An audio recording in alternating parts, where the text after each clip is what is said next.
जी अस्सलाम वालेकुम स्टूडेंट्स, हम कर रहे हैं 1.1 का क्वेश्चन नंबर 2 करना। क्वेश्चन नंबर 2 में हमने बताना है, ये हमारे पास क्वेश्चन नंबर 2 लिखा हुआ है, ये डिफरेंट मैट्रिक्स हैं। हमने ये बताना है कि कौन सा मैट्रिक्स कौन से मैट्रिक्स के इक्वल है। तो उससे पहले हमें इक्वल मैट्रिक्स की डेफिनेशन का इल्म होना चाहिए। तो हम इक्वल मैट्रिक्स की डेफिनेशन को एक दफ़ा रीड करते हैं। Let A and B are two matrix, then A is said to be equal to B and denoted by A is equal to B if and only if order of A is equal to order of B, their corresponding entries are equal। तो इस तरह है कि इसमें equal matrix, दो equal matrix कब होंगे? जब पहली कंडीशन है कि A का जो ऑर्डर है वो B के ऑर्डर के इक्वल हो, and second one is their corresponding entries should be equal, मतलब उनकी आमने सामने वाली क्रॉसपॉन्डिंग एंट्रीज जो हैं वो एक दूसरे के इक्वल होनी चाहिए। तो अब हम एक क्वेश्चन की तरफ आते हैं। ये हमारा क्वेश्चन है। क्वेश्चन है which of the following matrices are equal. हमें ये मैट्रिसेस दिए हैं क्वेश्चन नंबर 2 में, और हमने बताना है कि कौन सा मैट्रिक्स कौन से मैट्रिक्स के इक्वल है। तो सबसे पहले हम ए को देखते हैं, सही है। ए में क्या है? ए में ए की एंट्री है। ए की एंट्री का मतलब इसका ऑर्डर 1/1 होगा। तो हमने दो चीज़ों को देखना है, एक तो क्रॉसपॉन्डिंग एंट्रीज को देखना है और एक ऑर्डर को देखना है। तो अगर हम सी को देखेंगे सी को, तो सी में है 5 - 2। 5 - 2 को जब हम सॉल्व करेंगे तो ये 3 आएगा। तो इस तरह A बराबर होगा C के।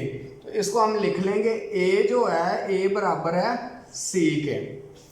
इसके बाद नेक्स्ट B है। B को देखें तो B में दो एंट्रीज हैं, पहली 3 है, दूसरी 5 है। तो इसको अगर D से कंपेयर करें, नहीं, D की पहली 5 है, इसकी 3 है, तो ये इसके इक्वल नहीं होगा। कोई और देखते हैं इसमें। तो I को अगर हम देखें I की फर्स्ट एंट्री 3 है, इसकी भी फर्स्ट एंट्री 3 है, इसकी फर्स्ट एंट्री 5 है, और इसकी सेकंड एंट्री को अगर हम सॉल्व करेंगे तो ये भी 5 होगी। तो इस तरह इनके क्रॉसपॉन्डिंग एलिमेंट्स भी सेम हो गया, ऑर्डर भी सेम हो गया। तो B जो होगा, B इक्वल होगा I के, B होगा I के। उसके बाद हम D देखते हैं। D की फर्स्ट एंट्री 5, सेकंड एंट्री 3। अगर हम सारे मैट्रिक्स को देखेंगे तो कोई भी किसी के इक्वल इसके इक्वल नहीं है। नेक्स्ट हम देखते हैं E को। E की फर्स्ट एंट्री 4, 0, 6, 2। तो अगर हम एज को देखें तो एज की भी सेम एंट्रीज है। फर्स्ट प्लेस पे 4। अगर हम इसको सेकंड प्लेस कहें तो सेकंड प्लेस पे 0, इसका भी 0, 6, 6, 2 और 2। तो ये इसके इक्वल है। इसके बाद अगर हम इसके नीचे ही J को देखें तो J भी इसके इक्वल है।